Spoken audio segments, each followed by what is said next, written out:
Of music, then pray, speak aloud. It is of all subjects my delight. I must have my share in the conversation if you are speaking of music. There are few people in England, I suppose, who have more true enjoyment of music than myself, or a better natural taste. If I had ever learnt, I should have been a great proficient. So, it's the end of my freshman year of college, and I'm stumbling through my obligatory first English class.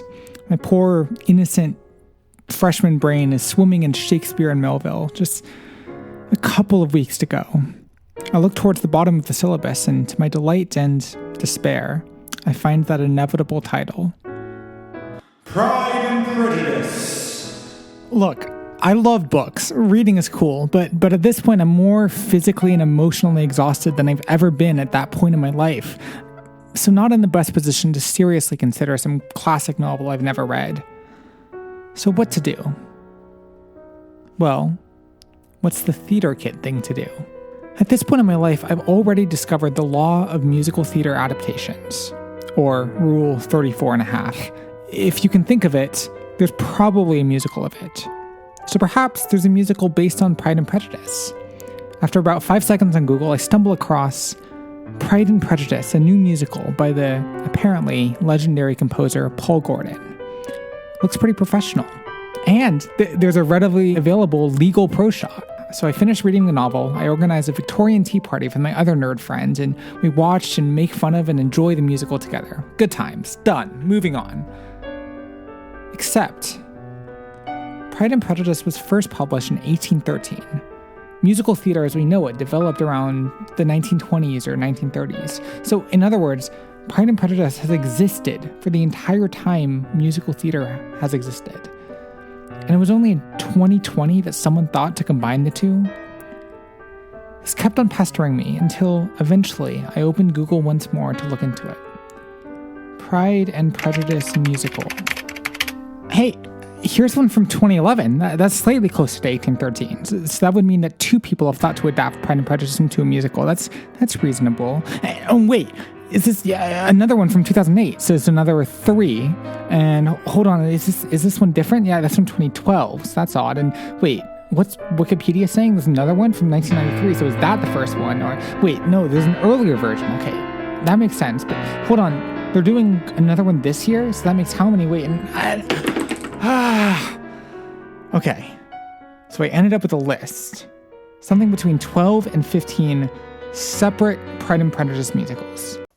Hey there, future me here. So just so you all know, there are some complications with counting the number of Pride and Prejudice musicals, which is why I initially gave the variable between 12 and 15.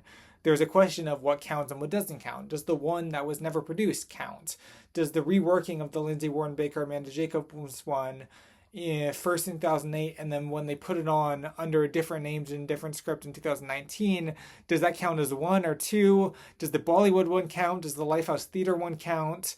There are these questions, and so you can give different numbers of Pride and Prejudice musicals.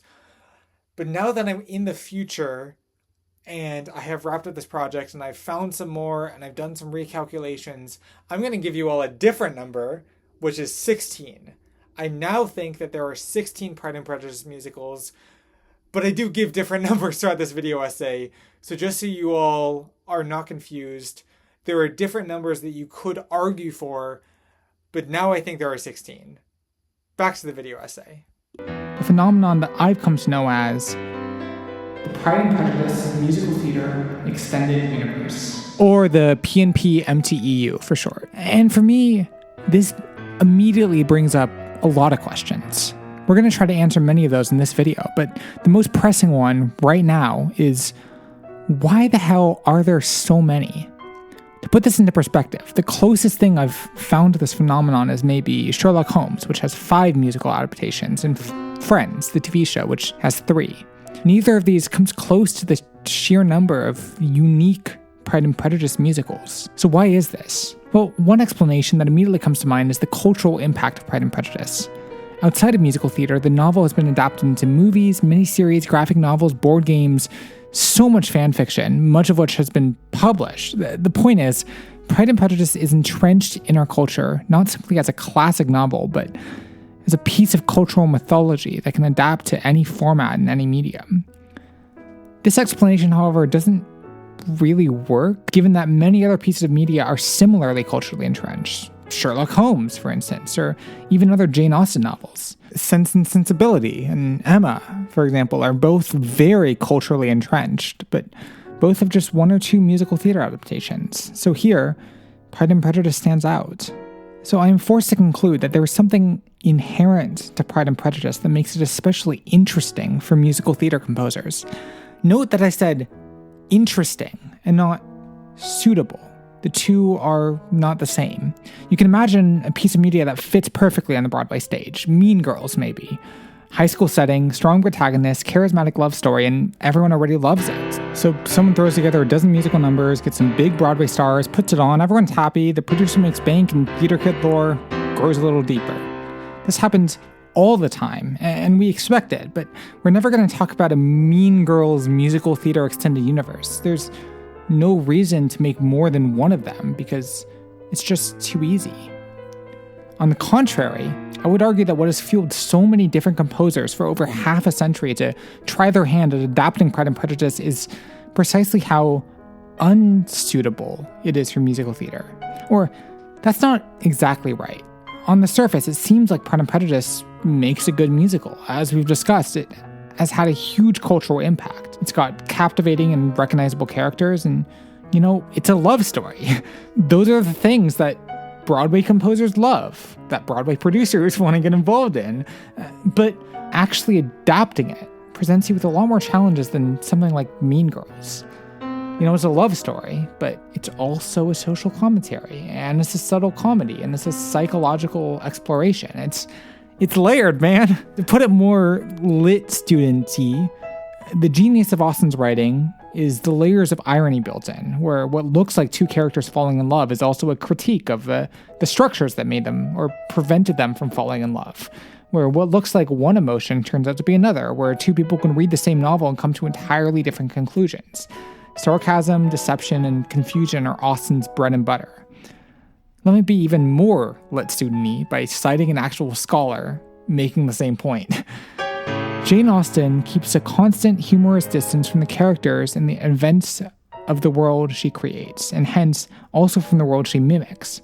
She seems always to be laughing up her sleeve at people's peculiarities and implicitly casts a sharp searchlight. She implicitly casts a sharp searchlight on her own society. This is why I don't make video essays. Put a pin in the humorous distance thing. We'll certainly discuss that later. But translating this narrative style to musical theater poses some interesting problems. Many musicals are quite ironic. See Assassins or Bloody Bloody Andrew Jackson. You can ramp up the absurdity level of a musical with extravagant costumes and crazy musical flourishes and unhinged monologues. And all of these techniques that fold irony into the whole product. And this can be a great effect. Assassins is a good example where the ironic distance and absurd production creates a distinctly uncanny and uncomfortable viewing experience. But that's grandiose irony, and what Pride and Prejudice excels at is subtle irony, which is a very different thing.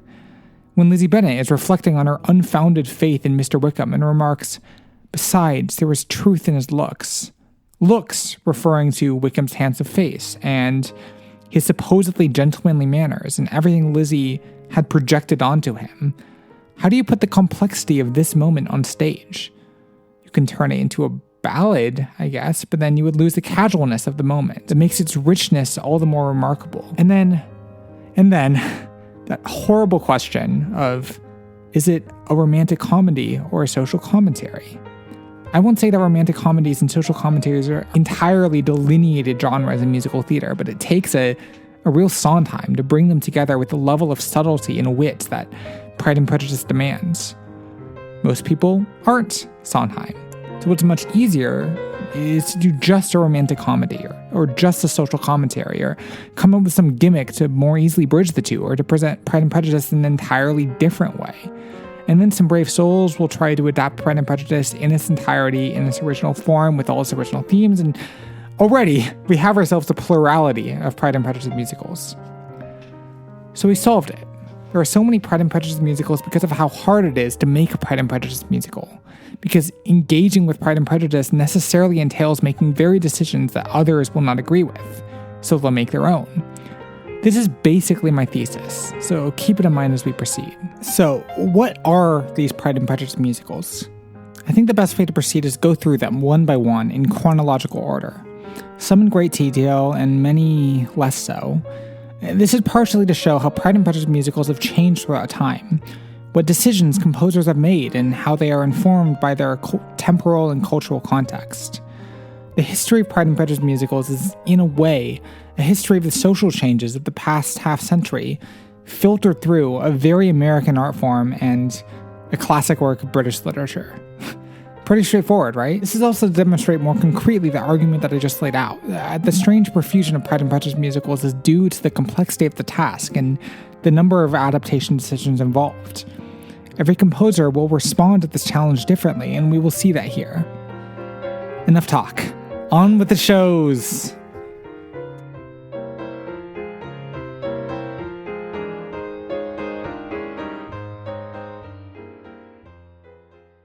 In 1959, A. Burroughs was on a roll.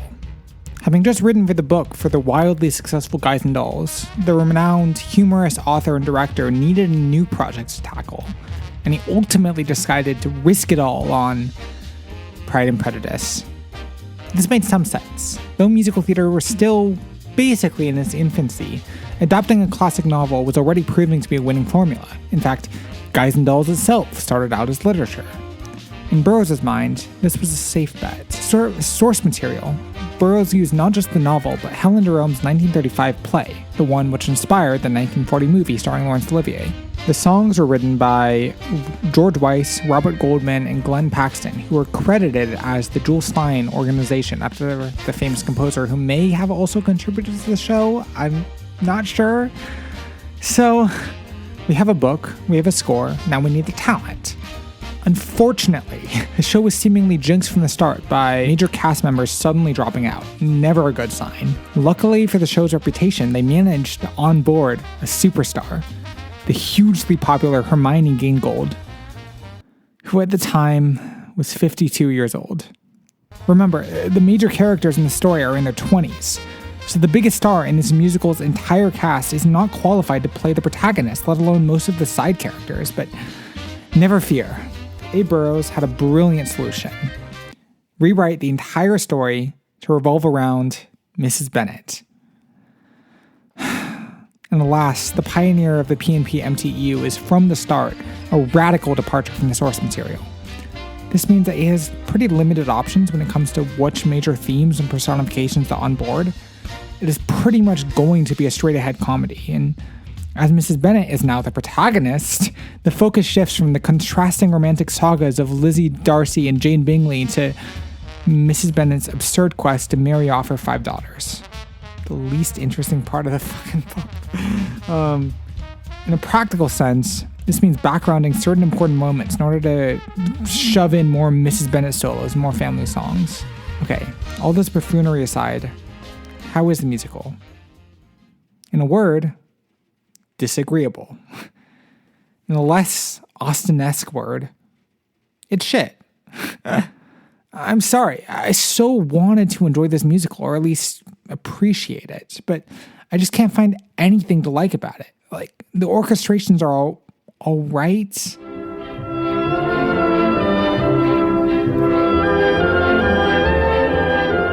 But no more so than any other 50s musical.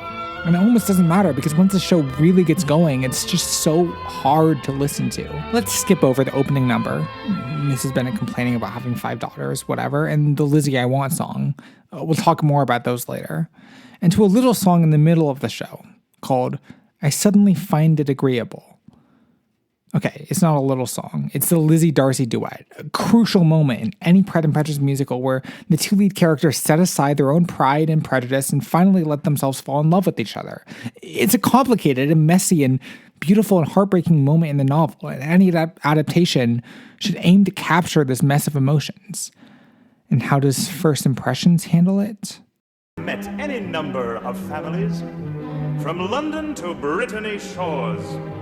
and I've never seen one like yours. But you suddenly find it agreeable. Agreeable. Okay, first off, the musical backing is what I describe as quirky, not what I'd expect for this male moment. But more importantly, what is that delivery? What the hell is Darcy doing with his voice? And how Lizzy responds. It's like they're supposed to be falling in love. How fine How nice. that we are. Are the actors even taking themselves seriously? But it gets worse. The whole tension of Pride and Prejudice comes from the constant back and forth between Lizzy and Darcy. Their personalities clashing, which is only resolved at the very end. But First Impressions decides to place this moment smack dab in the middle of the show. As the synopsis puts it, strong-minded Elizabeth slowly begins to find Darcy more attractive, and he, in turn, appears willing to overlook the confidence of her mother and her connections. Elizabeth is delighted, until they unfortunately hear foolish Mrs. Bennet boasting of Jane's triumph. Darcy at once withdraws into his pride, prevails upon being like to leave for London, leaving Elizabeth bemused and angry. what? Okay, maybe this kind of plot structure works for a 1950s rom-com, but in the context of Pride and Prejudice, it makes no sense. Yes, Lizzy and Darcy start to like each other throughout the whole show, but you can't bring attention to that until the end. That's where the intrigue comes from. Okay, it's not all bad. There are moments where it seems like First Impressions sort of knows what it's doing. Check out the first Darcy ballad. Yes, I liked the impromptu concert. The singing was rather nice, but that's not sufficient reason for ignoring my own advice. Okay, this is more like it. This is the proudful, snarky Darcy we all know and love. And then, When one meets a woman, one has to examine her family ties. One should be looking at the facts and not the eyes. And not the eyes. okay, ignore the fact that this guy is actually incapable of singing in tune and focus on how they did the bare minimum. They used a repeated line to draw out Darcy's internal emotional conflict. The delivery wasn't the best, but whatever. And it continues. A gentleman never falls wildly in love. A gentleman upholds his dignity and name. He knows who he is, he knows what he is, and if he forgets, he'll only have himself to blame. A gentleman shouldn't be carried away. Oh my god, a little musical flourish to indicate shift in emotional states. Lovely. Oh, different. Gentlemen don't fall wildly in love. And we're back to where we started.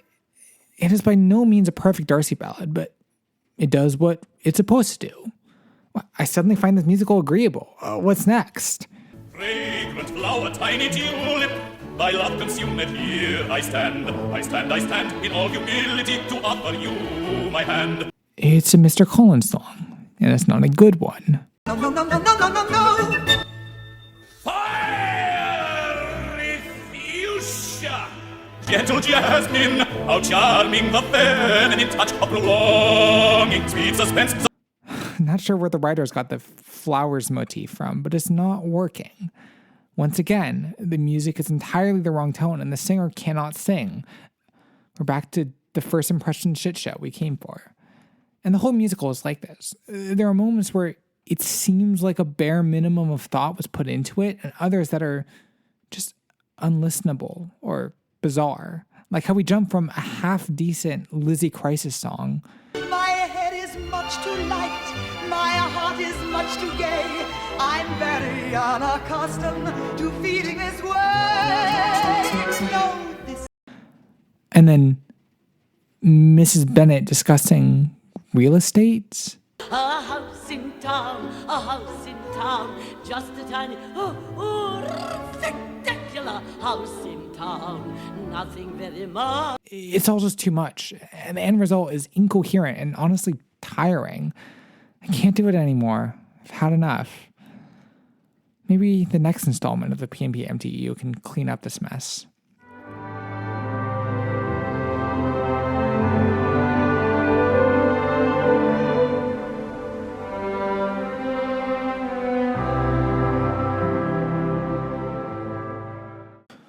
Perhaps due to the colossal failure of First Impressions, it took 34 years for another Pride and Prejudice musical to show up. Originally conceived of as a concept recording, the obscure composer Bernard J. Taylor's adaptation debuted in 1995 and has since been performed over 30 times and, oddly enough, translated into German. Unfortunately, most YouTube clips of the show are from the German version.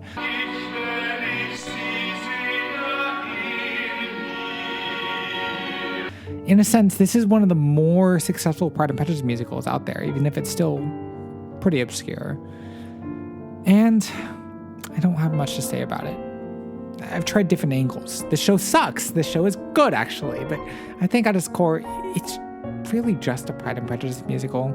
There are things that work, like check out this pretty gorgeous Jane Sort of I Want song.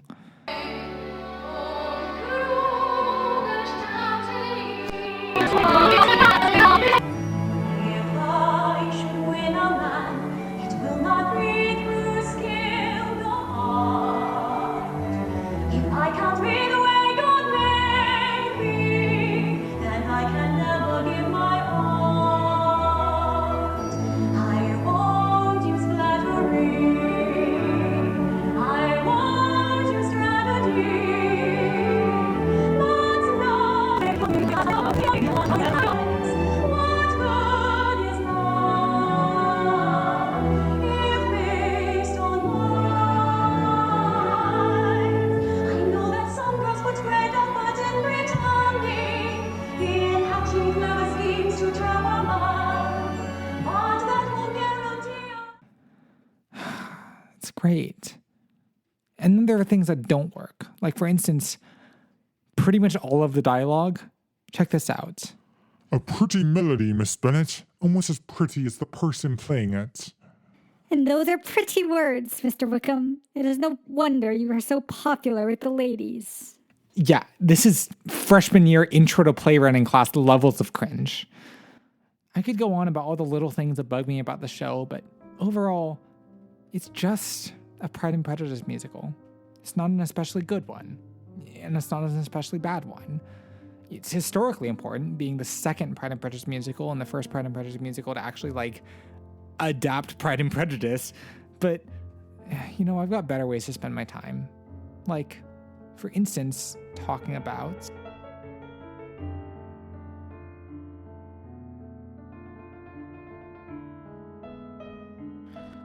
In 2003, the composer Lawrence Rush got accepted into the BMI Musical Theater Workshop. This is an acclaimed program that brought the world A Chorus Line, Little Shop, The Book of Mormon, and so many others, so it's kind of a big deal. Previously, Lawrence had worked on a political epic and a couple of Kurt Vonnegut adaptations, but during the workshop, he decided to try something a little different. Pride and Prejudice. Rush's adaptation went on to many productions, from stage readings to a workshop in Chicago, even a radio play. It got so far as to be a finalist for a Richard Rodgers Award and to have a star-studded reading at 54 Below, which, luckily enough, exists in full on YouTube. So with this background and these credentials in mind, how is Rush's Pride and Prejudice? Okay, let's get right to the point. This is my favorite Pride and Prejudice musical. Period. I know we're only 3 shows in. I know we have much more to talk about, but I just have to get this out of the way. I'm not at all unbiased. I'm a theater kid with a YouTube channel. How can I be? And as I believe that this show is the pinnacle of Pride and Prejudice musicals, I will be directly or indirectly comparing all future shows to it. Okay, disclaimer over. Why is this show so great? Many reasons. But let's first use this opportunity to discuss a very important moment in any Pride and Prejudice musical, the Darcy Ballad. Fitzwilliam Darcy, what are we going to do with you? Every Pride and Prejudice musical has to answer this question somehow, and many do so by giving him a musical number that succinctly outlines both his complex personality and his inner emotional conflict in 3-ish minutes. It's a tall order, especially since Darcy is not a simple character. He's not the story's villain, per se. In fact, his basic moral goodness is central to how the story develops, but he's also not Bingley. He's brooding and harsh and exceedingly awkward. He feels things so strongly, but doesn't know how to express them. He's genuine and impenetrable at the same time. and that makes him very easily misunderstood, which is entirely the point. We saw one example of a Darcy ballad with first impressions, and with this fuller understanding of his character, we can see how it doesn't quite hold up. A reminder. Lovely. Oh, different. Gentlemen don't fall wildly in love. So they got the spirit, emotional conflict, whatever, but it just seems too forceful for Darcy. He wouldn't shame himself like that or correct himself. That's just not in his spirit. He's too awkward for that. Okay, how do other musicals do it? Oh, wait, what's this? Oh, dear God. I like her eyes. Nope, we're not there yet. Paul Gordon, we'll get to you later. Okay, how do you actually write a Darcy ballad? Now let's finally talk about the Lawrence Brush Pride and Prejudice musical and its Darcy ballad, which is titled Those Eyes. Listen.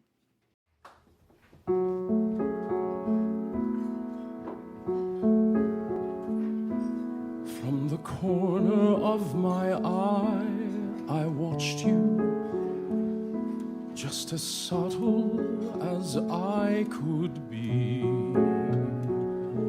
A little creepy, but it fits the character. Nice internal rhyme, too. How strange, such a change has come over me. The simplicity of the lyrics is really working here. Darcy's known to be shy, but here he's even less verbose than normal. The change that's come over him is showing through in how hard he's finding it to describe. And to think at first I hardly noticed you. I'm noticing the ambiguity of the music, too. We're sort of floating, not really arriving at a home key. The melody is kind of confused. The music serving the story, as it should be. But then those eyes,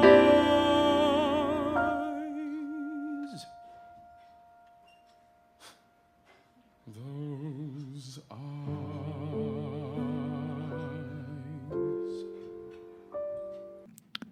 Wait, what's happening? Am I having a cathartic emotional experience? Yes. Those eyes are full of loveliness. In those eyes I see a different world. There is intelligence, wit and wisdom, something profound, how they astound. And he's off. He's letting himself feel these things, finally finding the words for his attraction to Lizzy. We need a moment like this so we can sympathize with Darcy, break through his hard shell and see the soft, squishy, sensitive feeling. All of a sudden, he's not totally stuck up or haughty or anything like that. He has layers, man. In those eyes I see maturity, not a girl, a woman all her own. I could forget myself, lose my footing. Yes, danger lies within those eyes. In those eyes I see no rank of class. They far surpass such boundaries. And when I look at her now, I see someone not plain at all, but beautiful, uncommonly beautiful. In those eyes, something unknown to me draws me in against my will. It's quite remarkable how one feature can alter the whole. Quite a surprise, the Lizzy I see.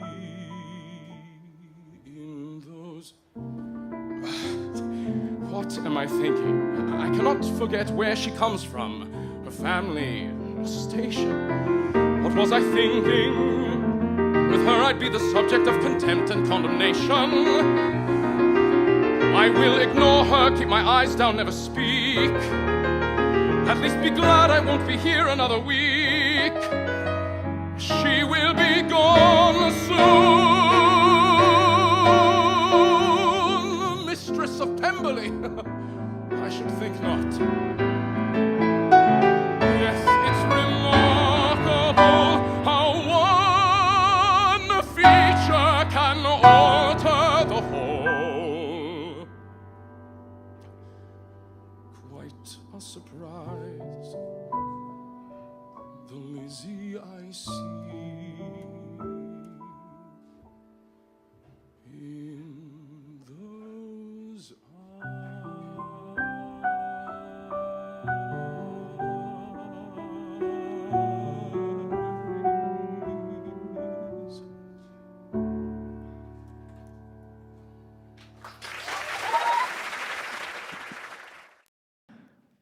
This is the Darcy we want to see.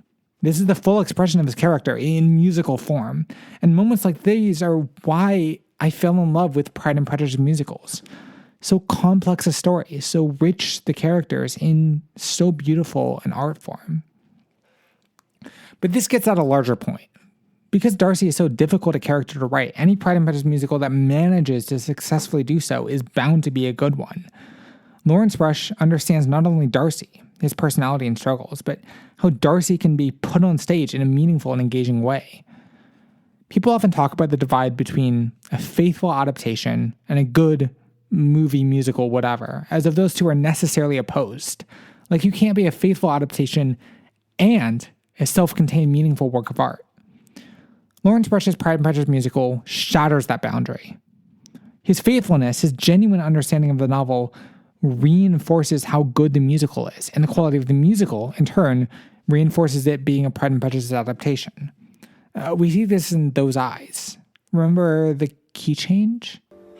Yes, those eyes are full of loveliness.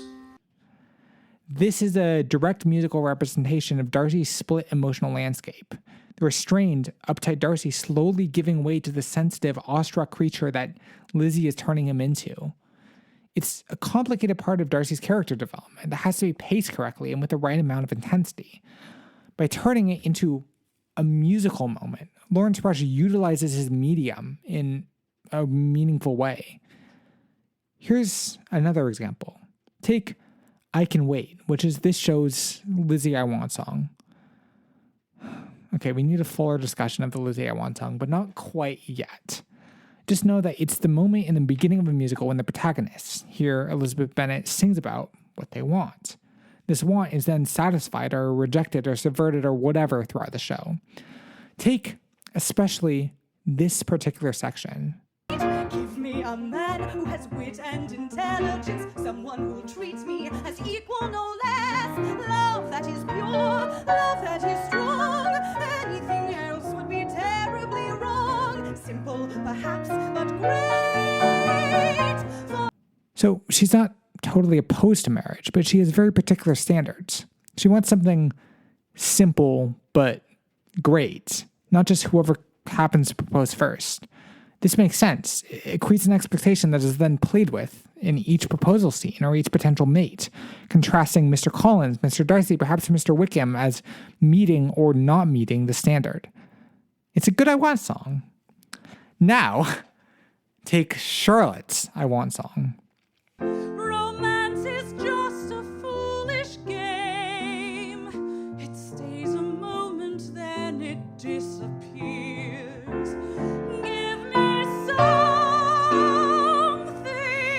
sure and practical to get me through the years. This is interesting. Give me something sure and practical. It's almost the same thing as what Lizzy wants. Simple but great. But it just isn't. From Charlotte's perspective, she's not deluding herself into waiting for greatness, whatever that means. She just wants comfort. She wants to get through the years. And this contrast is solidified at the end of the song. Be happy for me, Lizzy, and I'll have all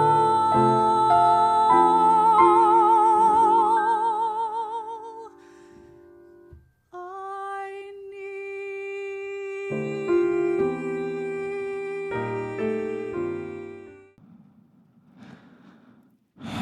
Wow. This is just, you gotta remember, Charlotte is another character that's hard to get right. In fact, many Pride and Prejudice musicals get her wrong. They turn her into a tragic figure, or worse, comic relief. Then one dark day as my girlhood flew past, I got a dire message from my looking glass, warning my prospects just might be obscured by my uncanny likeness to Richard III. But here Charlotte is a human being. Just like Lizzy, she wants something. She's seeking something. The contrast between these two songs shows that they both want something. Lizzy's song is energetic, bouncy, many words crammed in. Charlotte's song is slow, contemplative, but not really sad. She doesn't have Lizzy's energy, but she's content. And be content. But there's more, because of course, there's another love plot going on in this crazy story. Let's talk about Jane Bennet. No, let's not talk. Let's listen. The way he held my hand, so kind and gentle, so at ease, so strong and yet as light as air, as if silently saying, please. Yet another perfect musical representation of a character. Not that Jane is a complicated character to understand, but you just feel how sweet and genuine she is throughout the song. And though we only met, he seemed a man that I could trust. Buried in here is a third idea of what romance is. Or really a fourth, if you include Darcy's song. For him, it's strange and confusing and wrong and ineffable. For Lizzy, it's this pure and strong and unbreakable once-in-a-lifetime thing. For Charlotte, it's practical, just a means of ensuring some amount of comfort. And for Jane, it's this deep, warm, beautiful sensation that can't even be described. And I felt that I could maybe even love him just. And all of these ideas are reinforced lyrically and musically and in the plot. And they change and evolve and interact. The music and the characters and the story all serving each other. This is what Pride and Prejudice musicals are about. I could go on, but you get the point. This musical is finally showing us what a Pride and Prejudice musical can be. It's very deliberately constructed, it's musically gorgeous, and it truly understands the source material. What more could you ask for? Gods, I love this musical. I wish I could see it live, that would be so cool. So update, it is October 25th, 2024, currently a beautiful rainy day, and in just a few short hours I will be going to a location to watch the Lawrence Rush Pride and Prejudice musical live, because I have been invited by Lawrence Rush and the director. I kind of invited myself, but disregarding that, to opening night. And it's kind of insane to think that what started out as basically a joke to help me get through an English class has turned into this 2-year-long adventure in literary theater kid madness, and it has culminated in this. Like, what does my life come to? What am I doing here? Okay, so this is it. This is the fit. This is what I look like in real life, and these look like this. I dress like this every day, all the time, and we're gonna go watch Pride and Prejudice the musical.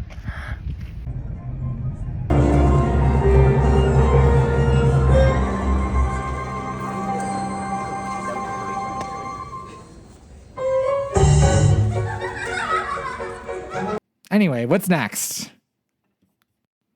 Well, we've put it off long enough. Let's talk about the fever dream shit show that is Paul Gordon's Pride and Prejudice, a new musical. What went wrong here? Paul Gordon is a seasoned composer known for his adaptation of Jane Eyre, which ran on Broadway from 2000 to 2001. He was nominated for a couple of Tonys, and since then he's made musicals of Emma and Sense and Sensibility. He's experienced. This guy, in theory, knows what he's doing. And yet, in 2018, when he started working on a new Pride and Prejudice musical, everything just sort of went wrong. I like her eyes. Oh, shut up, Darcy. Where to begin?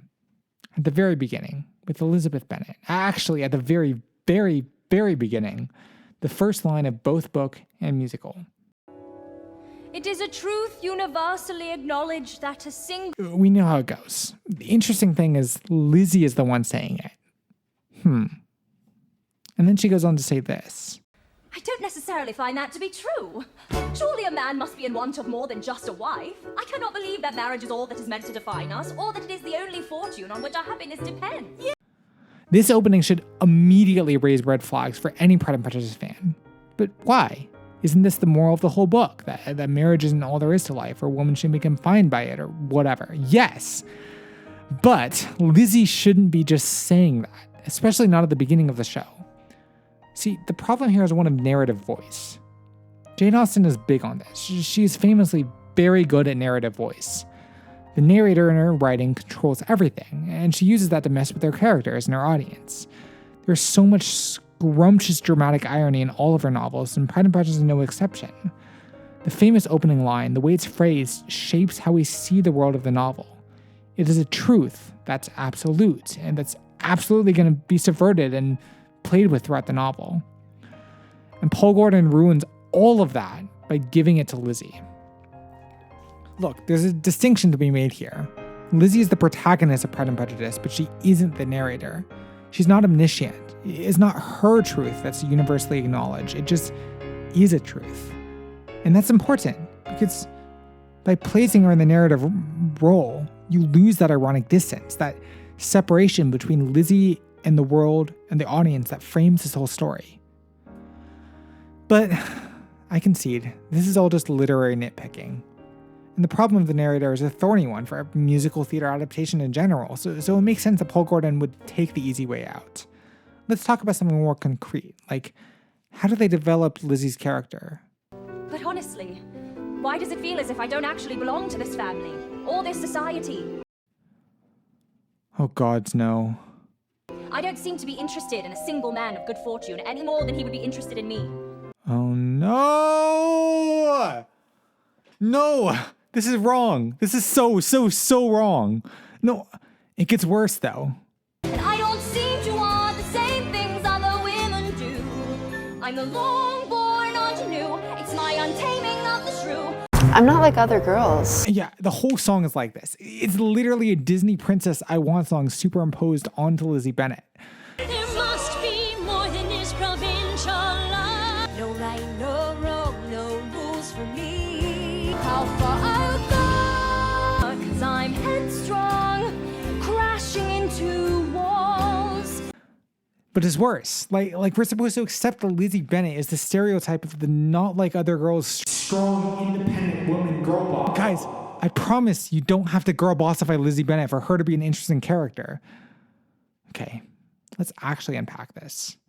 Earlier we saw Paul Gordon place Lizzy as the show's narrator, and how that erased the crucial element of ironic distance. The erosion of nuance continues. Instead of actually seeking to understand the social mores of 19th century England and the subtle ways that Lizzy tries to challenge them using what's available to her wit and attractiveness and relative social stature, while all the time operating in that system, this show has reduced her to a modern stereotype of forced feminism. It's a crime against literature and an insult to the audience. An insult as well to how clever Jane Austen is in folding feminist themes into the fabric of her work, of carefully observing the world around her so that she can better critique it. Rather, Paul Gordon, as a man in the 21st century, has the freedom to be lazy with his feminism. It's just awful. But this also has implications for the rest of the story. The basic framework of Pride and Prejudice is how Lizzie's experience with Darcy, among other things, changes her for the better. Darcy becomes less prideful, and Lizzie becomes less prejudiced. Here, less headstrong. So strong, independent woman girl boss who happens to be in love, but she can continue girl bossing if she wants. I spurn her ladyship's ways. The thing is, you can't really do character development to a stereotype. They're going to remain a stereotype no matter what. Let's remind ourselves how to do this well. Take the Lizzie I Want song from the best Pride and Prejudice musical. Give me a man who has wit and intelligence, someone who'll treat me as equal, no less. Love that is pure, love that is strong. Anything else would be terribly wrong. Simple, perhaps, but great. Love that is pure, love that is strong. Anything else would be terribly wrong. This nuance makes all the difference. She's not some kind of hyper-feminist man-hater like in the Paul Gordon. She is a human being with specific desires and standards. She rejects the superficial and searches for something real. No vague, no one understands me complaining. This is a real, tangible Lizzie Bennet. She wants, well... a man who has wit and intelligence. She wants that, and that sets her up for her character development as seen in the Lizzie Crisis song. I don't know my heart. I don't see what's right before me. I have acted shamefully, my cruelty, a crime. That crucial line, I don't know my heart, indicates not just a character crisis, but a crisis of desire. The thing that she wanted in the beginning, love that is pure, etc., turned out to be not what she expected. Love is more complicated than that. There's no perfect dichotomy between the strong and the terribly wrong. What she sees in Darcy is more nuanced, more messy than all of that. And that breaks her. It would break anyone, because she is a human being capable of change and capable of existential crises. We can relate to that. Admittedly, Paul Gordon's Lizzie Crisis song has a pretty similar theme.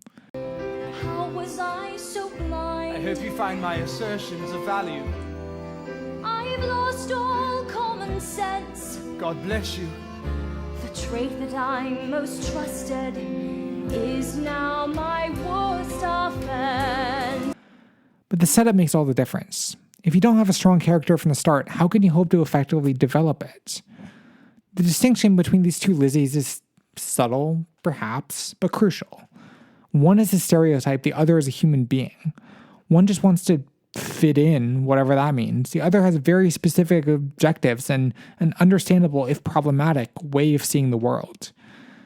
If Paul Gordon fails to accurately capture the most important character in his musical, what hope does he have for the rest of it? So,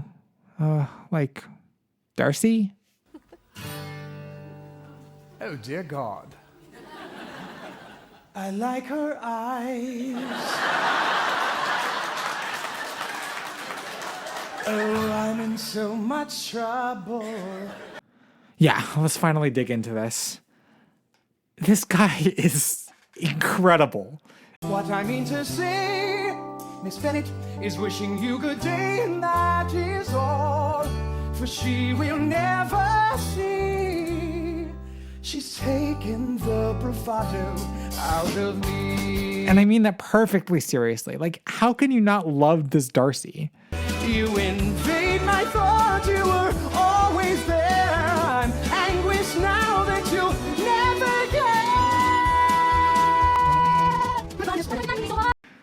Do I have to explain why this is amazing? So this Darcy, excuse my French, but he's just a fucking simp. He's so adorable. He's trying so hard. I'm not even mad that this is a bizarre and inaccurate characterization. I don't care. I like her eyes. But okay, he's also capable of real emotional expression. Damn her luster, it outshines my ego, disrupts my anger and my pride. And the world she lives in is the world I long for. Now I sit and watch two worlds collide. This whole song is actually pretty good. He builds upon the anguish and confusion that he expressed at the beginning of the musical. Oh, I'm in so much trouble.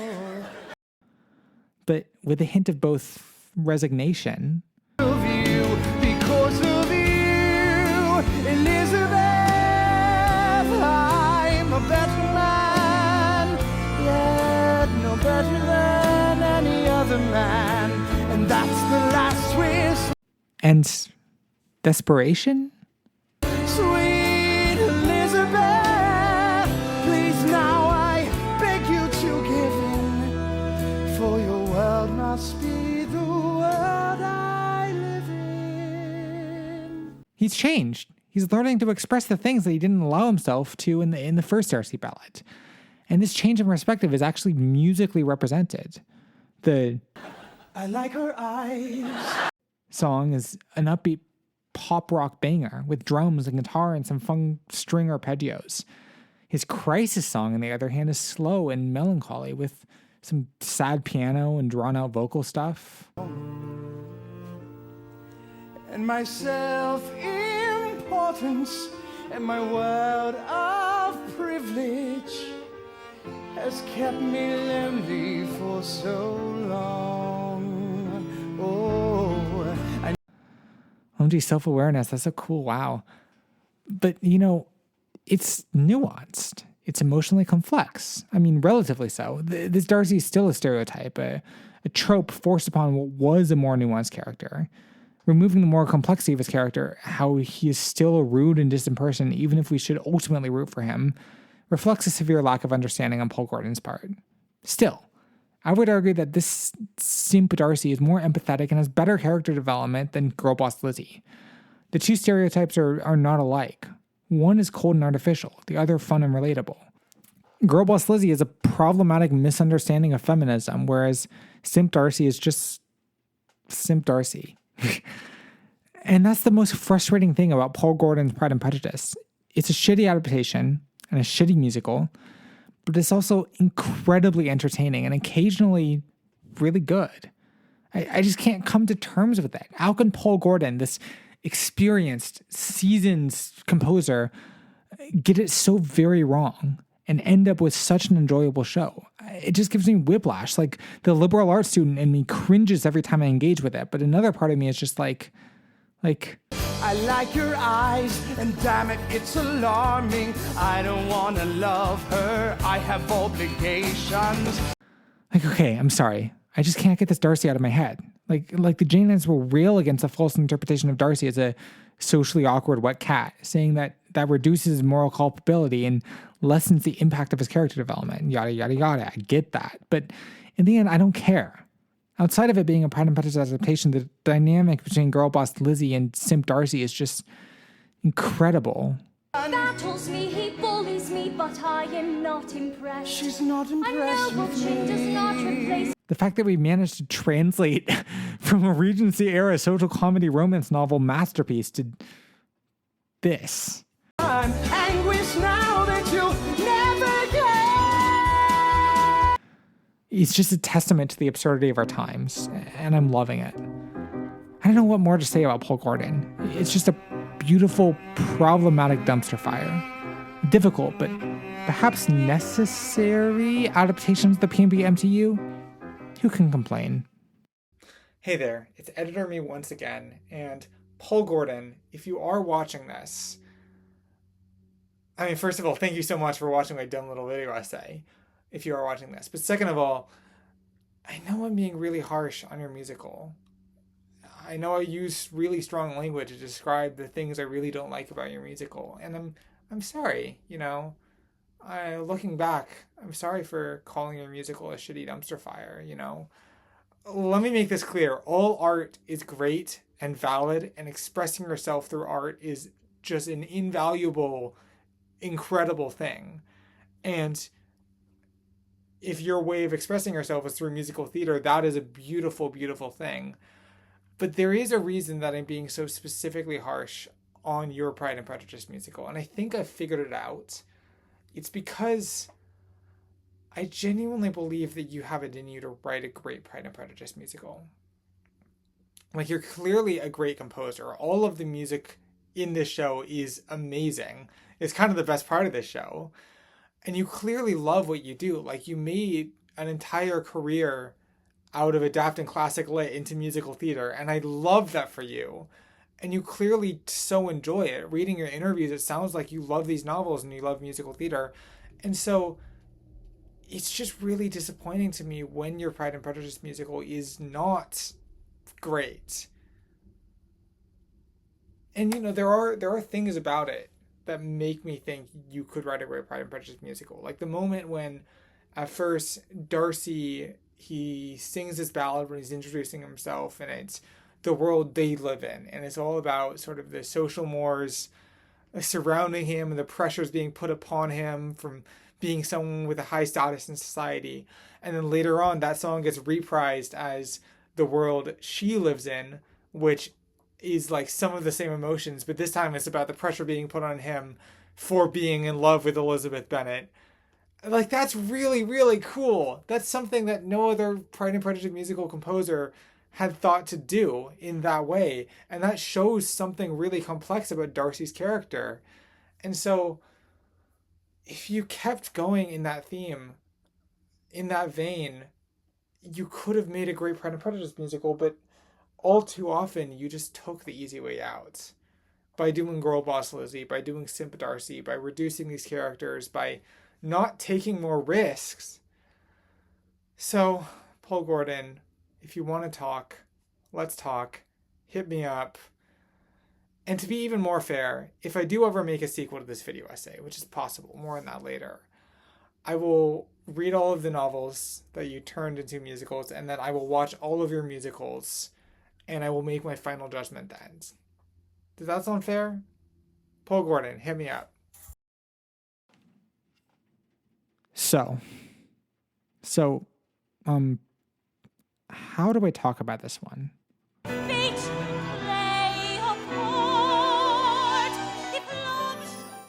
I haven't really brought it up yet because, yes, it's so important.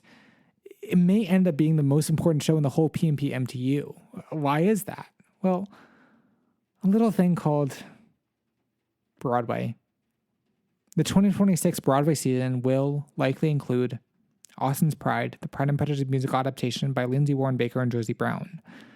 And that's a big deal. When I started this project over 2 years ago, that wasn't a thing. And now it is. It's almost too much to wrap my tiny little head around. And I've got mixed feelings. If any Pride and Prejudice musical deserves to go to Broadway, it's this one.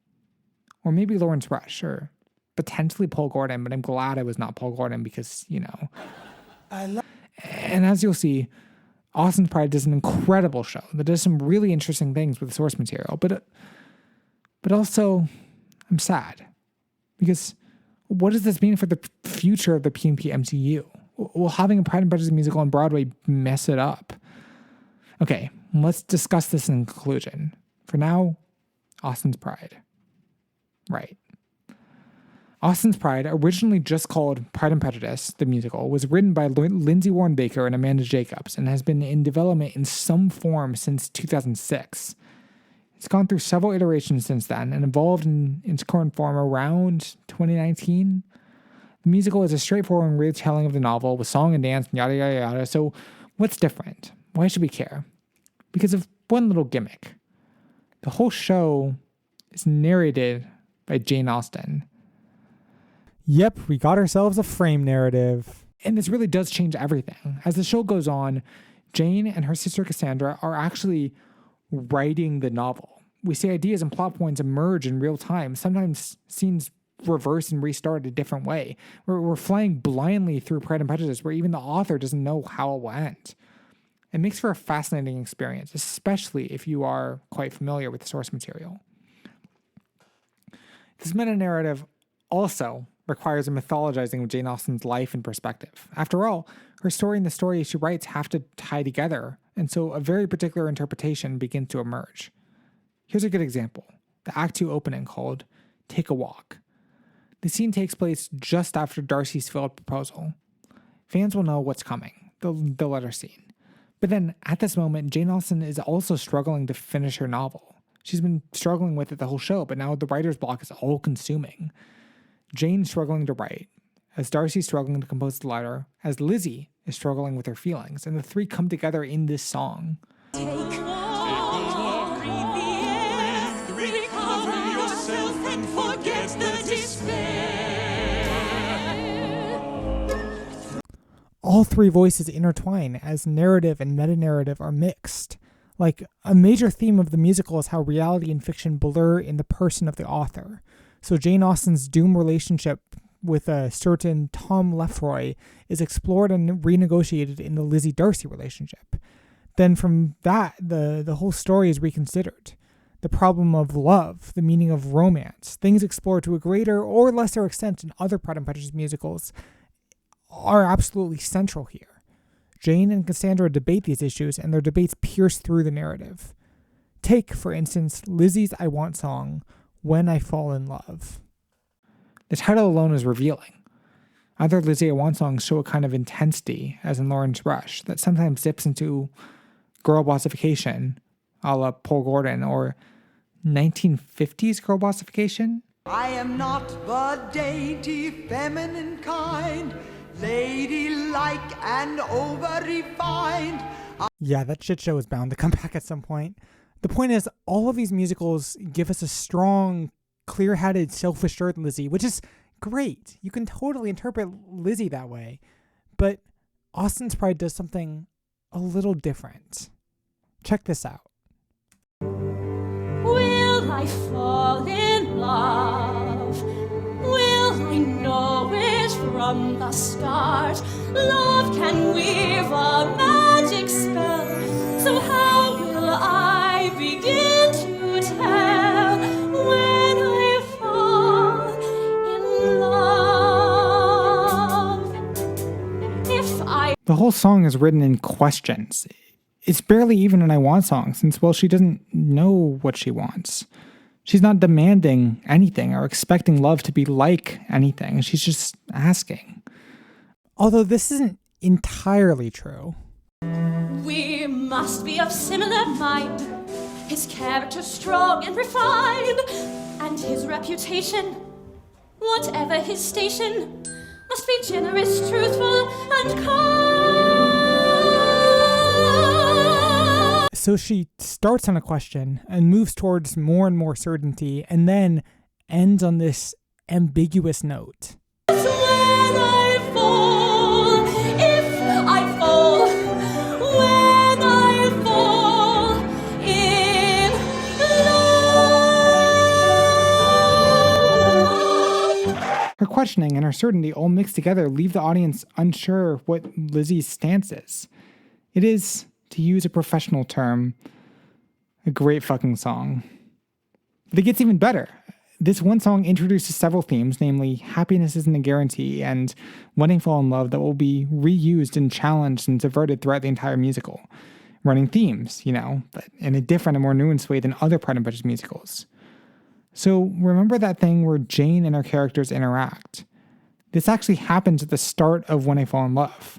Before the song proper, Jane Austen and Lizzy Bennet have a little banter about, well... Then why should she marry at all, if the chance to be happy is small? Without a connection, there is no protection when old age and troubles befall. Must we gamble on marriage and happiness? Yes, if the man can provide. If happiness isn't a guarantee, then when I get married, if I get married... Yeah, that's actually Jane Austen explaining the central social problem of Pride and Prejudice to Lizzy Bennet. And then later in the show, we get the traditional Lizzy crisis song. After the letter scene, she realizes that she's been blinded by pride, etc. Except also...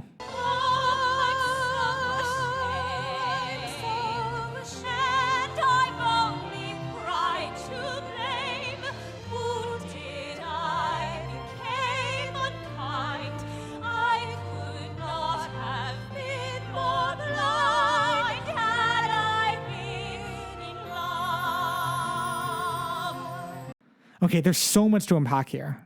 The author-character hierarchy is kind of flattened. They become the same person, even more so than in Take a Walk. The voices are not intertwining. They are together, but only for a moment.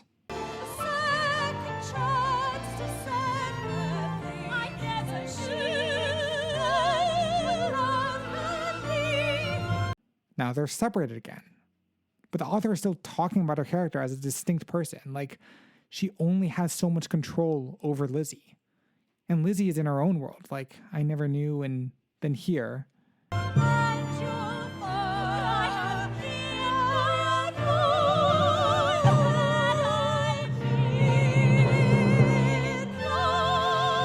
my god, the staging!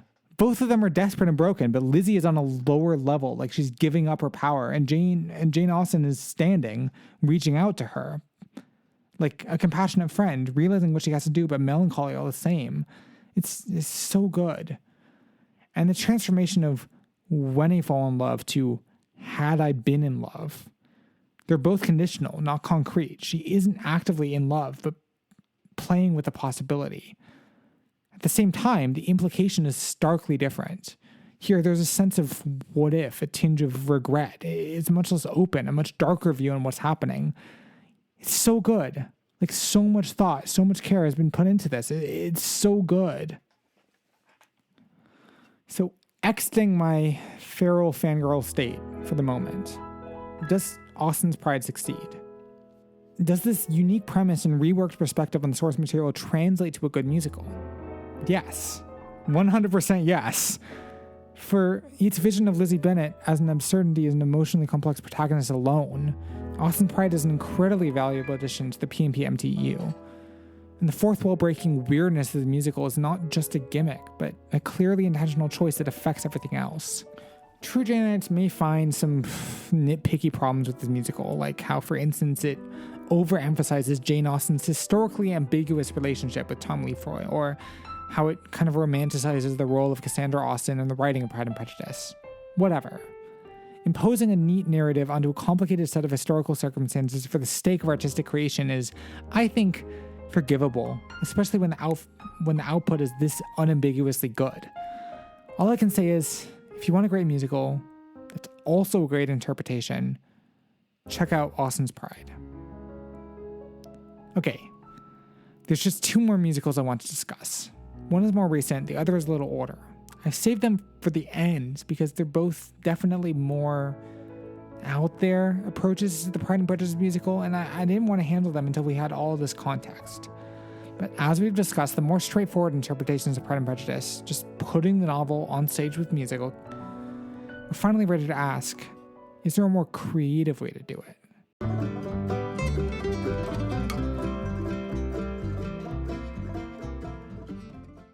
One answer comes from the folk musician and actor Sam Wright. Originally from Kansas, Wright is a seasoned performer, playing the banjo in local folk bands and acting in regional musicals and whatnot. As a composer, his previous works include the Slaughterhouse Opera, a zombie apocalypse rock musical kind of thing, and the one-man show Crazy Horse, A Dream of Thunder. How long have I waited for the spirits to come and guide me? As you can tell, this guy is pretty eclectic, and I respect that. So when he decided to dip his toes into the Pride and Prejudice musical and extended universe, it wasn't going to be a straightforward adaptation. What we got instead was Prejudice and Pride, formerly known as American Pride, a gender-swapped folk musical that places the novel in modern-day rural Tennessee.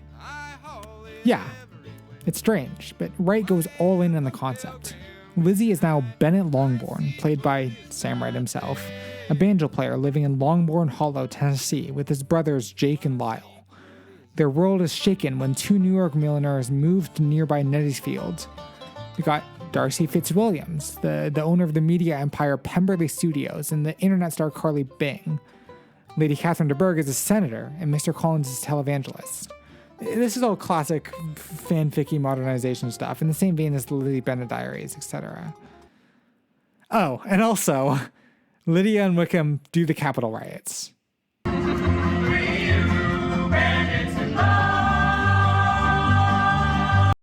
I told you this was weird, but I guess there's a reason for all of this. Sam Wright had a vision for the show, which he explains here. When we look at Jane Austen's novel, I see two people who disagree about a lot of things, have a really bad first impression of one another, and they find a way to work through that and come to value and love one another. And what could America use more right now than a story that teaches us to empathize, reconcile our differences, and heal those gaping divides? In his mind, Pride and Prejudice is a story that has relevance to our age. It teaches us how to go beyond first impressions, to see people complexly. America is, of course, a deeply divided nation, and we can see Lizzy's prejudice and Darcy's pride, the things that are almost their downfall, in our political rhetoric. And at the same time, the optimism of the story, Lizzy and Darcy fall in love in the end, can shed light on our own capacity for hope. Perhaps there's a way out. That's powerful, man. This is what's so interesting about adaptations and this project. Every Pride and Prejudice musical that we've looked at saw something different in the original novel. For Abe Burrows, Pride and Prejudice is a simple family comedy. 5 sisters and their mothers bumbling about and causing mischief. For BJT, it's a lurid Victorian melodrama, all big emotions and ballads and yada yada yada. For Lawrence Brush, Pride and Prejudice is about our beliefs and expectations around love. We see this in the contrasting characters of Lizzy, Darcy, and Charlotte. Each of their solos express a different understanding of love, from a demand of absolute perfection to a confusing, bizarre anomaly to an ineffable moment of happiness to an underrated gamble. Throughout the show, Lizzy must accept or feel or validate these different perspectives, learning in one case that Charlotte doesn't really need a perfect romance to be happy. Happy for me, Lizzy, and I'll have all I need. Or in this very interesting line from the finale. Love took its time, but you were worth the wait. All I see is goodness through and through. All I see is you. See, this demonstrates the whole thing is just a meditation on the meaning of love. There are ongoing themes here that show one unique and comprehensive reading of the original text that fits with musical theater, but also fits with the... Okay. In Austen's Pride and Prejudice is more of a complex social commentary about marriage and gender roles and socializations and so many other things. All the romantic plots and character developments are vehicles for exploring these traps of society. For Paul Gordon, Pride and Prejudice is, and for Sam Wright, Pride and Prejudice is a social commentary, but more than that, it's a redemption story. It's Lizzy and Darcy meeting, fucking up, dealing with the consequences, setting aside their biases, and forgiving each other. And along the way, they fall in love, but that's not really the essential part. It's about how we see the world and where we belong. Lyle, just like Lydia in the original, is the younger sibling, neglected, ignored. Lydia is obsessed with getting married because she wants to be a part of something. She wants to belong to society, and getting married is just how you do that. Wickham offers her this ideal, and of course she accepts. She's not a bad person. She has good intentions that were perhaps corrupted by outside forces. I think this is the train of logic that led to Lydia did the Capitol riots. Lyle wants to fit in, to belong to his society. And as a 21st century American, his way of doing that is to become a good patriot, to live up to the nationalist ideal that he had been fed. This is not necessarily a bad thing, but his good intentions were corrupted by Wick, who convinced him that being a good patriot means storming the Capitol and overthrowing the government. This is starting to make more sense. We see the through line. The social realities of modern America are reflected in Pride and Prejudice. Take how class differences are adopted. In the original novel, the Bennet family is a lower form of the landed gentry, and the conflict between Lizzy and Darcy stems, at least in part, from this. But we, the modern audience, can have a tough time understanding these distinctions and the levels of landed gentry, whatever. So Sam Wright gives us something we do understand. The Bennets, or the Longbourns, are poor rural farmers in conflict with the urban elite that comes to town. You want your niece to marry your son? So? They're cousins. That's the kind of shit people like you accuse people like me of doing. this then gives more credence to why Bennett has to marry, which is something else that's difficult to understand. Why do Lizzy and her sisters have to get married? Social mores have shifted, and marriage doesn't seem like a huge deal nowadays, but Samurai also solves this. If Bennett doesn't marry Rich, his family will go bankrupt and lose the farm. This touches on something very real to us. America's rural population, especially farmers, are in crisis. It's harder and harder to make money from it. Climate change is fucking things up, and for many families, losing their farms means losing their home, their community, their livelihood. All this class divide and economic crisis, it's a pressing social problem. The same way that marriage and gender roles were pressing social problems for Jane Austen's audience. Bringing these things together makes some kind of sense. And Samurai carries these themes to the very end. Let's talk once again about Charlotte Lucas. In this show, she becomes Luke Charlton, Bennett's best friend who gets swept up in a bad marriage with the televangelist Wilhelmina Cole.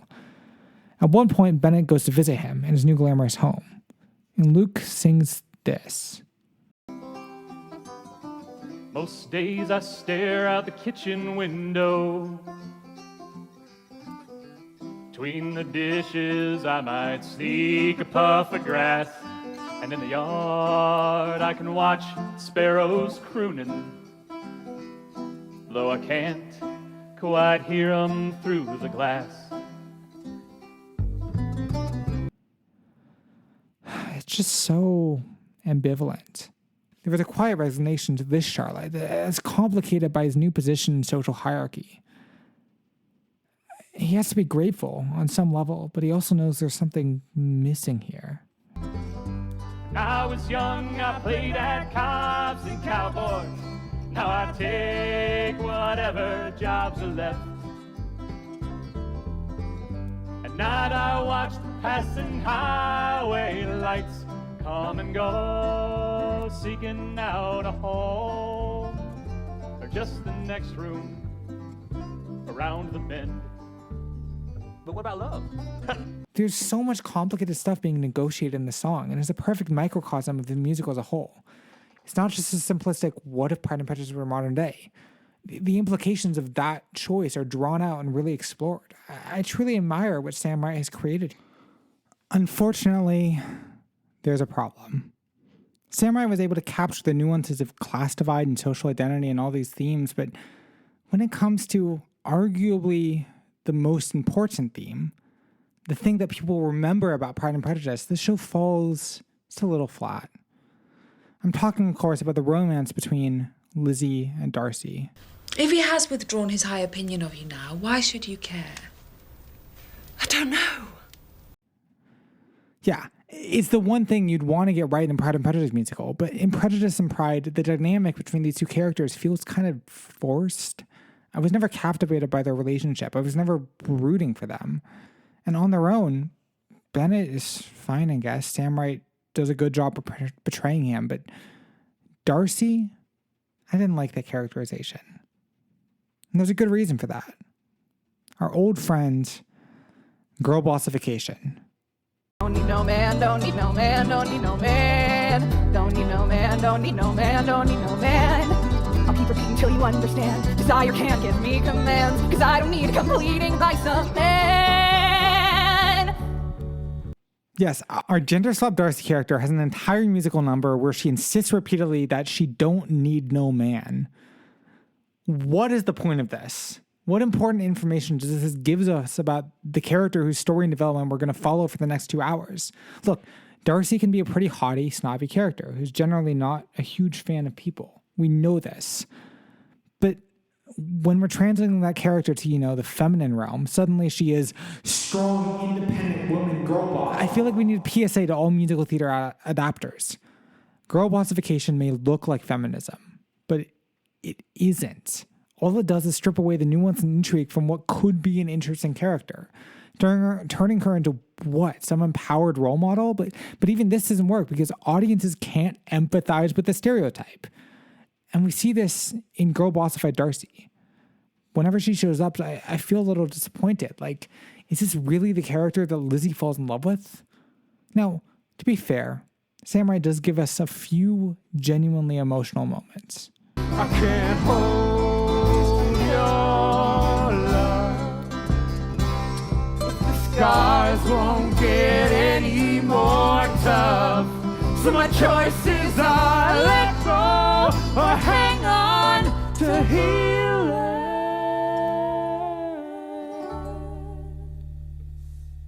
I mean, that's good. You can see a real dynamic here. Two stubborn people refusing to fall in love with each other.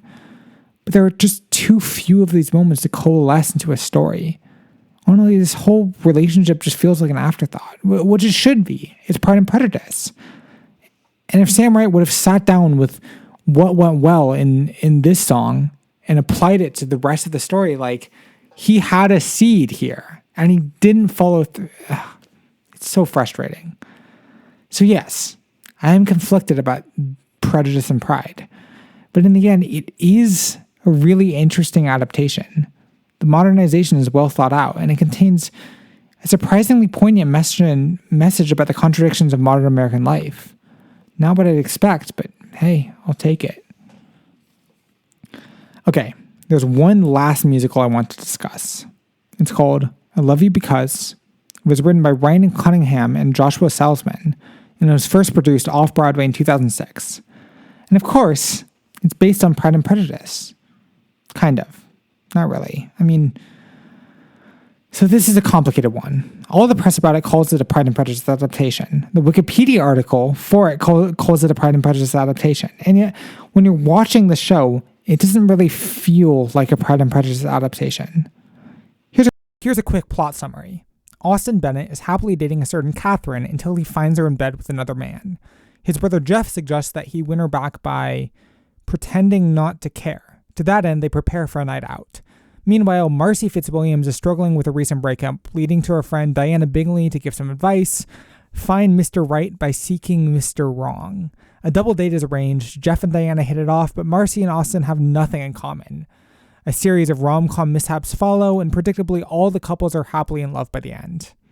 Oh, and also Austin is a greeting card writer / aspiring poet, and there's a whole thing about coffee, and there's also a bartender and a cocktail waitress who snidely narrate the whole thing from the side, and they are 100% the best characters in this show. She gives suggestions, he'd rather skip.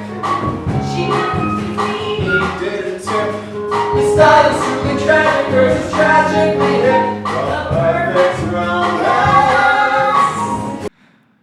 But okay, here's the question. How is this a Pride and Prejudice musical? Yeah, the names are similar, but the characters don't match up. The Jane equivalent is a frat bro, and Darcy is a free-for-all libertine. It's almost nonsensical. And of course, the plot is entirely made up. Critics did recognize this. And while they're making improvements, they might consider excising all the Jane Austen references. As it is, they just make this upbeat little musical look dumb. It's a formulaic musical rom-com set to formulaic off-Broadway jazzy score with Pride and Prejudice slapped on as a marketing ploy. All right, we've solved it. Review over. But I think there's more to it than that. I want to argue that I Love You Because is, at least in some ways, a Pride and Prejudice adaptation, and thus belongs in the Pride and Prejudice musical theater extended universe. It's subtle, yes, and you have to look beyond the characters and even beyond the main plot, but the musical superstructure is built in a very Pride and Prejudicean way. First of all, as we just saw, the main couple is composed of two opposite figures. Yeah, they're different kinds of opposites than Lizzie and Darcy, but the competing personalities of Austin and Marcy are just what set off the show's conflict, and also many comedic moments, just like in Pride and Prejudice. Life is like a pickle. And then, underneath the romantic narrative, the show's through line is the evolution of these personalities. So let's look at two important songs. The first is called Even Though, and it's where Marcy attempts very badly to confess her love to Austin. Like a failed proposal. Like a bad proposal that temporarily destroys their relationships. So they have to piece it together again in the second act. Where have I seen that before? In vain I have struggled. It will not do. Okay, we know the conceit of the songs, but how do they do it? Even though I think your way of life is different, even though there's not a single thing we share,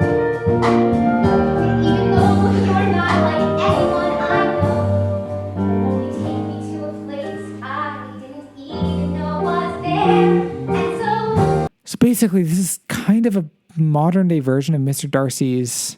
In declaring myself thus, I am fully aware that I will be going expressly against the wishes of my family, my friends, and I hardly need add my own better judgment.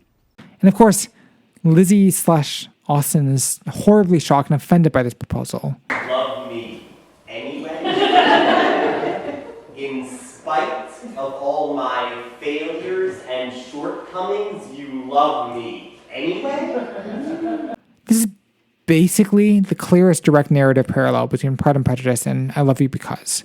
They both arrive using different plot points and character types at the same place, converging on the theme of loving someone in spite of your own wishes. And from this point on, both stories unfold in kind of the same way. So let's look at this musical's finale.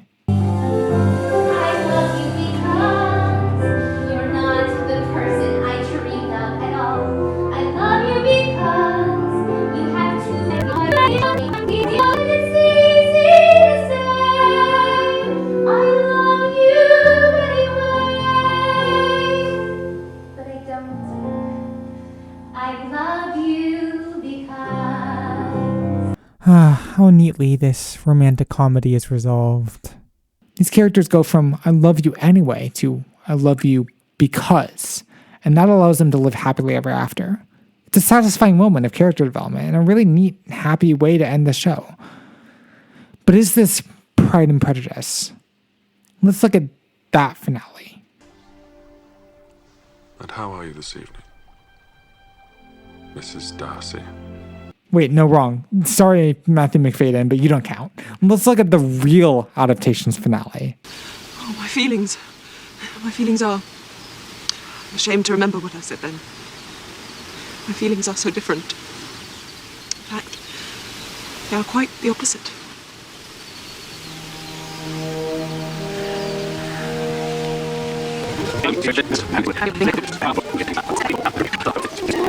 Extrapolating from this, you could argue that I Love You Because's resolution is thematically similar to Pride and Prejudice's. Lizzy and Darcy setting aside their differences and learning to love each other for who they are. This would complete our parallel. Though the narrative arcs are very different, they settle on these two important points, leaving us with a broadly similar message. This is one possible interpretation. Another one says that I Love You Because misses the point. When Lizzy and Darcy make up, it's not because they've learned to fall in love in spite of their differences or whatever. It's because they've actually changed themselves. They've become tangibly better people for the sake of this relationship. They couldn't have fallen in love before. Lizzy's pride and Darcy's prejudice got in the way. They had to work on themselves for it to work. And to be fair, this element of self-improvement is at play in I Love You Because. We see it much earlier in the show during a scene where Austin and Marcy get pissed on free wine and then get in a fight with a waiter. And the whole thing is Austin is typically very stuck up and traditional, so this is a big deal? Anyway, they sing this duet. Because of you, I acted out of line. Because of you, we just stole some free glass wine. Really? And a little ink and time. Because you like me the way that I have found out. So their personalities, especially Austin's personality, changes as the narrative progresses. Does this play a part in the finale? Do they fall in love because of it? Or is this just a silly rom-com we shouldn't overanalyze? Either way, I think we can argue that this show tangibly and expressly engages with Pride and Prejudice. It takes the themes, the developments of Pride and Prejudice, and places them in a new setting. That is interpretation. That is arguably adaptation. So why do people say that I Love You Because it's nothing but a formulaic off-Broadway rom-com? Because it is. And also because of how strongly Pride and Prejudice has impacted our culture, our storytelling, and the way we narrate romance. Oh yeah, it's conclusion time. But first, you may remember at the very beginning of this video essay when I was introducing the Pride and Prejudice musical theater extended universe, and I showed you all the list of the 12-ish Pride and Prejudice musicals I have encountered so far. In this video essay, I have explained around 6 or 7 of them. So that math doesn't work out, and that's because my original intention was to make one big video essay explaining the entirety of the Pride and Prejudice musical theater extended universe. But as I was doing that, I learned two things. One, making a video essay about 6 musicals takes a hell of a lot of time and effort and energy, and this is taking me well over 2 years to make, let alone making a video essay about 12 musicals. And two, the Pride and Prejudice musical theater extended universe goes so much deeper than I could have ever imagined, and still I have so many stories and musicals to show to y'all, and I have even deeper down the rabbit hole that I could go. And so we are at an impasse where I am toying around with the idea of a part 2, and if this video does well, then there's a good chance that I will make one. However, that is limited by the sheer amount of shit that I have to do in the foreseeable future and the limited amount of time and effort and resources that I have at my disposal. So it could not happen, but I am throwing the idea of a part 2 out there just so you all know that there is much more to this story. Stay tuned. Back to the conclusion. When I first introduced the P&B MTEU at the beginning of this video essay, I brought up several explanations for its existence. And then I overanalyzed, fangirls about, pissed on, etc., a lot of Pride and Prejudice musicals. Not every Pride and Prejudice musical, but a lot of them. The P&P MTEU is ridiculously deep, and it grows deeper every year. It's a dangerous road to go down. At a certain point, you're not sure who you are anymore. Are you Darcy? Is Darcy you?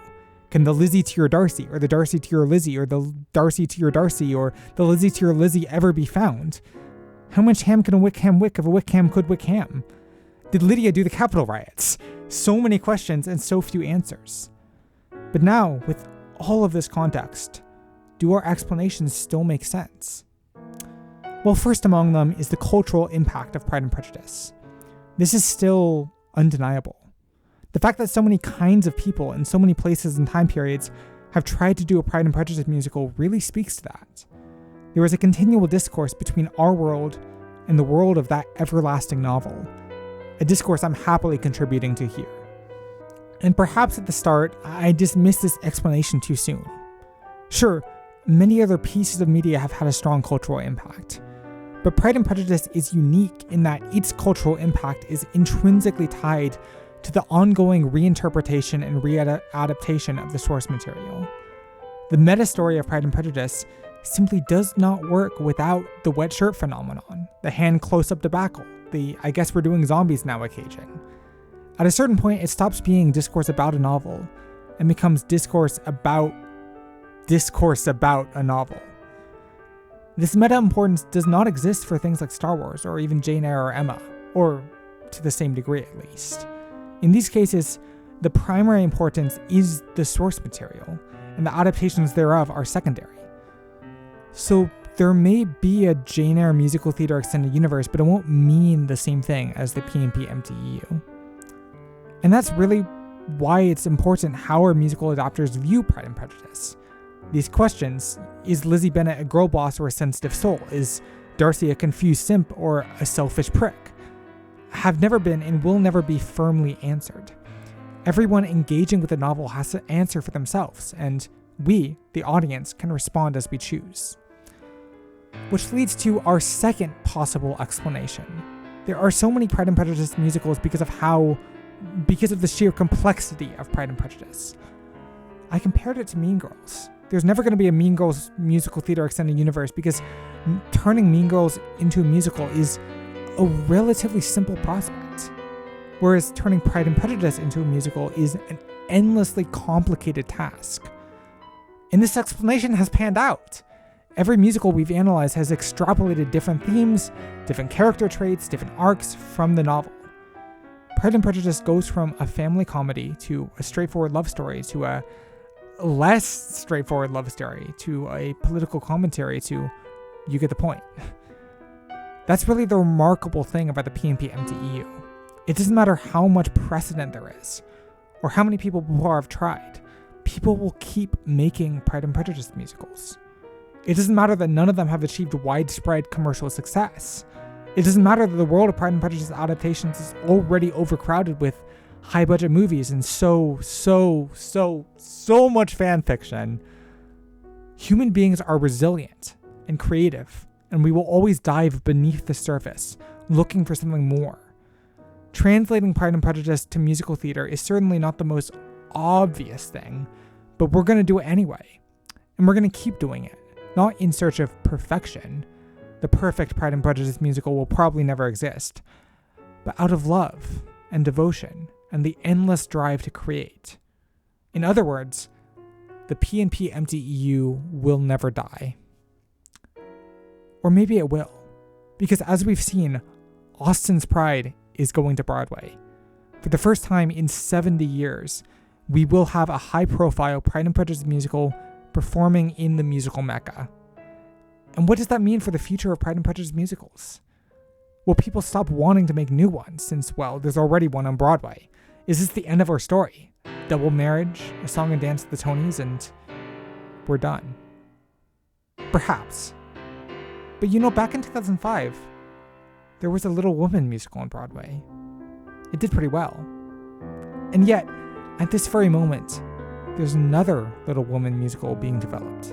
It's called Jo. It's going to West End, and it sounds pretty promising. 2 Little Woman musicals. That's crazy. Someone should make a video essay about that.